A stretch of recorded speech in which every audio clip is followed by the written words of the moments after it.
start. A new effort this morning from state leaders aimed at addressing one of the most politically divisive issues, one that has been for years. That's immigration.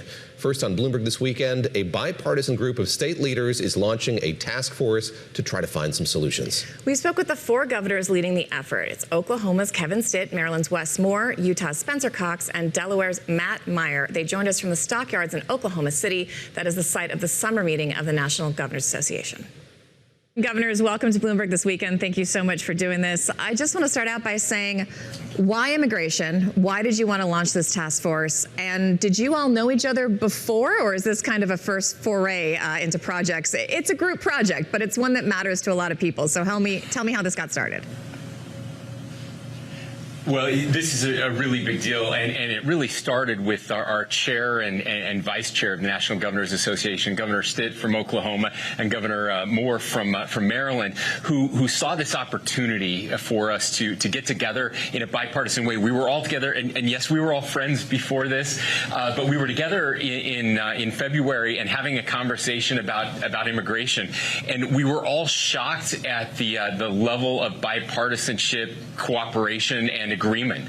We were really stunned that everybody had kind of the same opinions on what needed to be done. Obviously, there were some differences, and so with their leadership, they asked Governor Meyer and myself to chair the task force, and we're reaching out. We're working. I think there's a couple things why this matters. This timing.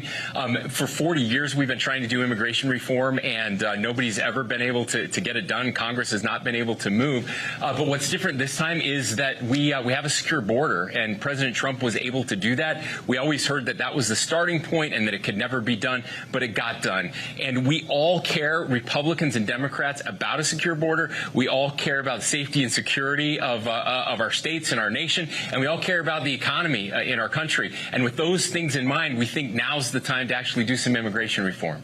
Governor Moore? I think that's exactly right. I think this does become a unique moment because as governors, governors are not focused on the partisan bickering and the back and forth. Governors are just focused on getting things done.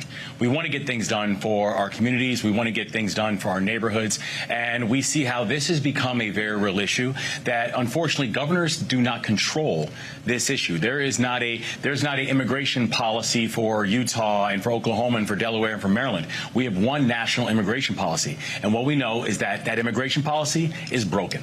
And it's been broken for a very long period of time. And so we're all focused on making sure that we can have safety in our communities and our neighborhoods, that we want to be able to ensure that the bad guys are removed, that we want to make sure that our communities are safe. And we also want to make sure that our economies can grow.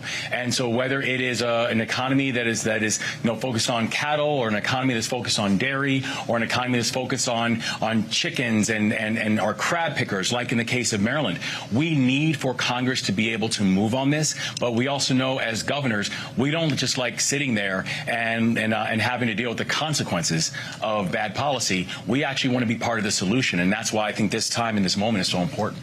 Well, so Governor Stitt, let me ask you, because when I heard about this working group, my first thought was, but this is a national issue. Exactly what Governor Moore was just saying. This is not something states can usually solve on their own because everybody needs a cohesive policy or it doesn't work. So when you're looking at this task force, what is the goal here? Is the goal to find things that individually states can do without Congress? Or is the goal for the states to get together and tell Congress, this is what the states need, this is what we're asking for, make it happen? Yeah, I think it's kind of both of those things. So the states are we're closer to our economies, like Governor Moore said. And so, we're sitting here at the Oklahoma City stockyards right now. And the reason I set this task force up is because I realized by talking to my colleagues that they're having the same issues. They're having the calls from their workforce community, whether it's agriculture, whether it's construction or hospitality. And they're saying, we're overthinking this issue. Let's actually have the governors issue workforce permits.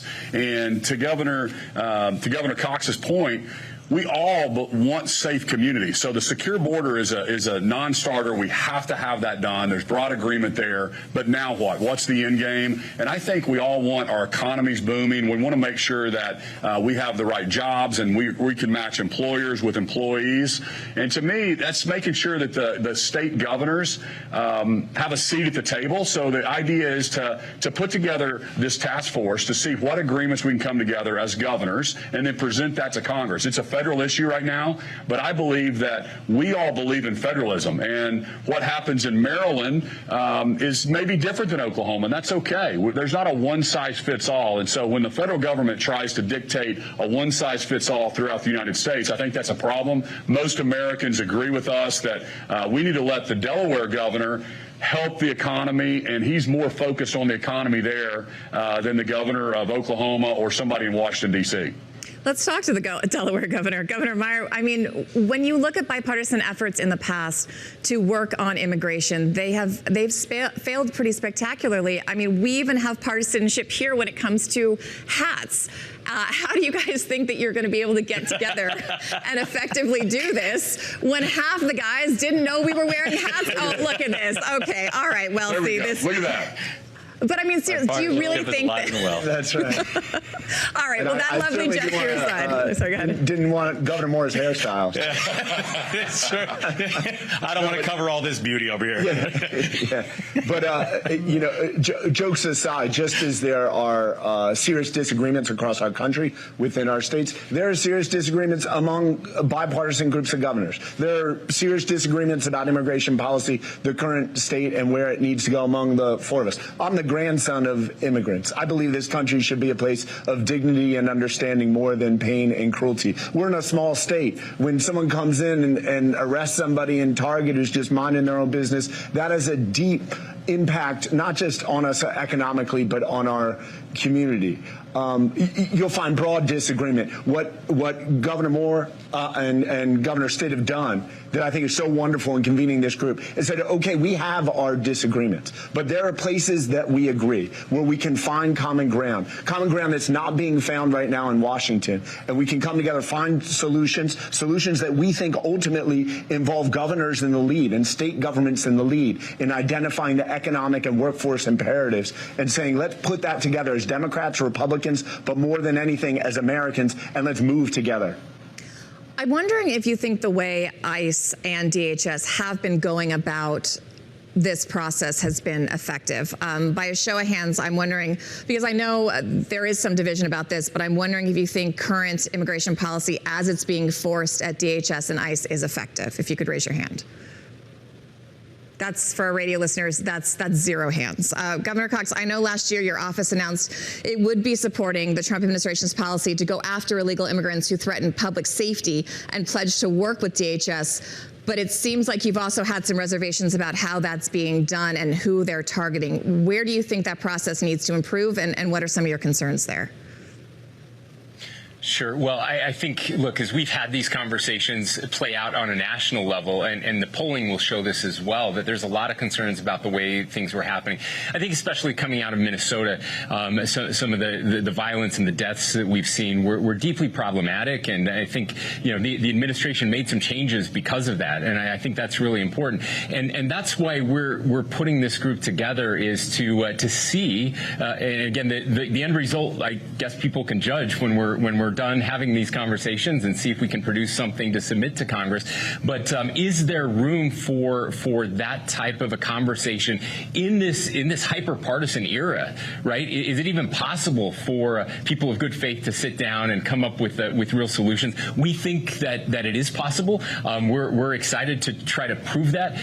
But there seems to be very broad agreement across the country, securing the border, getting the criminal element out of the country, and fixing legal immigration, and those are the three things we're really focused on. We're not going to agree on everything. There's still going to be big differences, broad differences, I'm sure, about citizenship and those types of things. But what work permits, can we start there? But if I can add also, Governor Cox, we need to do something. We're doing this not necessarily just out of the goodness of our hearts. We're here because it's our job. Because with what we're seeing in workforce, what we're seeing in public safety, we feel like there is an imperative where we must, as a nation, as Americans, find a way to come together, Democrats, Republicans, with very different constituencies, and come up with policies to suggest to Washington to really move the country forward and beyond where we've been for the past few years. Governor Stitt, you've said the president needs to tell us what's the end game. Is it truly to deport every single person here in the country? I don't think that's what America wants. Do you think ICE's current policies are hurting your abilities as governors, or even the ability of lawmakers to have a bipartisan conversation about this, because people get very, very upset about the way those tactics are carried out? You know, listen, I do. I think we're not using common sense right now. And so really the common sense you're hearing from the 4 governors from 2 Republican states, 2 Democrat states. I'll give you a perfect example. We had a person from Vietnam that's been in Oklahoma City for 25 years, legally in the United States with a green card, working at Hobby Lobby, a major company here in Oklahoma City. And 25 years ago, they got caught smoking marijuana. At that time, they self-deported, then came back legally. They're married to an American. They have children. They're contributing to the economy. They've been a great citizen, chasing the American dream, but they've been picked up for deportation now because something that happened 25 years ago, even though they're here legally and they've checked in every single year. So that's a perfect example that we're not using common sense. And I can give you other examples like that. Hey, if you're breaking the law and you're a danger to society, I think we all agree they need to be out of here. But if you have an employer that's vouching for someone and they're chasing the American dream, they're contributing to the Oklahoma economy, Oklahoma agricultural economy, that's who we want. And I even throw something else out there. I mean, obviously we want to hire U.S. citizens first, but if you're having problems getting that workforce, then maybe let's charge those employers $1,000, $2,000, $5,000 that can go towards our national debt if they wanted to get a workforce permit. So there's a lot of solutions. We're overthinking this. The governors are here presenting solutions to Congress and to the American people. There's actually a 2024 Pool research found 75% of registered voters, Democrats and Republicans, say undocumented immigrants mostly fill jobs that American citizens do not want. Governor Moore, I want to ask you if you think ambiguity is the enemy here. And this is a criticism that we've heard not just of this administration, of the Biden administration, and I heard it when I covered President Obama as well. The immigration process in this country is so complicated that even if you intend to go through the channels correctly, go through the right door and wait in line, it is then not beneficial to you when you see things like amnesty, when you see people crossing the border illegally that are getting in front of you in line, and it's not clear for people trying to come to this country how they should do it or how best they should do it. Is that a big problem, and is that something you guys are hoping to address? Well, I think that doing nothing is the enemy, because doing nothing is allowing the states to have to deal with a broken immigration system where we are then forced to deal with the consequences of the fact that Washington continues to punt on this issue. So we all agree we have to have comprehensive immigration reform, and it needs to have comprehensive immigration reform that is specific, that does actually say things that we all agree with, that yes, we want to make sure that violent offenders and the worst of the worst, that we can work together to remove them from society. You're not going to find a Democrat or Republican governor that would disagree with that. You're not going to find a Democratic or Republican governor that disagrees with the idea that we are hearing from our business communities. And I can tell you that for both myself and Matt, agriculture is the largest economies in our state.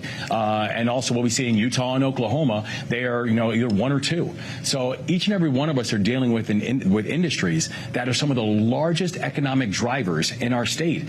And we're also now seeing that because of this ambiguity, because of these broken policies, that you are having workers and you're having employers that are telling us, I have workers who are now not showing up.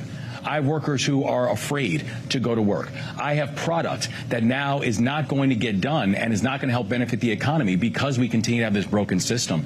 And so I think we know that there are certain baselines that we can agree that comprehensive immigration reform has got to make sure that we have a secure border, has got to make sure that we have safe streets. I do believe that if you have a person who's been here for, as Kevin was mentioning, not just years, but in some cases decades, has built their family here, that we need to have a pathway for them to be able to continue to work safely. But we have to also understand that this broken system is fundamentally crushing America's economy, and we can and we should be able to do better than that.